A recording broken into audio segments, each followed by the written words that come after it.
Ну а в городе Удачный Мирнинского района прошли соревнования по гиревому спорту. Это одна из встреч в рамках юбилейной спартакиады.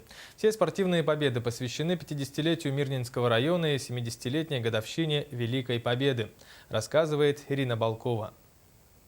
Данный вид спорта в районе получил свое начало еще в далекие 60-е годы. В то время большое внимание уделялось тяжелой атлетике, и мы по праву гордились своими чемпионами. Вид спорта гиревой, конечно, очень тяжелый вид спорта, но в Мирнинском районе это славные традиции, которые идут еще из 60-х годов, когда у нас развивалось, построили первый в 65-м году спортивный зал «Деревяшка», и под руководством Соболева Андрея были подготовлены первые мастера спорта Советского Союза по тяжелой атлетике и по гиревому спорту. Однако последние 15 лет повышенный интерес к данному виду спорта стал снижаться. И вот, наконец, спорткомитетом района было принято решение о возрождении гиревого спорта. По результатам встречи среди женщин победу одержала Тугулханова Ирина из Мирного. На вторую ступень пьедестала почета поднялась спортсменка из Удачного Божедомова Светлана. Почетное третье место заняла Арутхунян Александра из Айхала.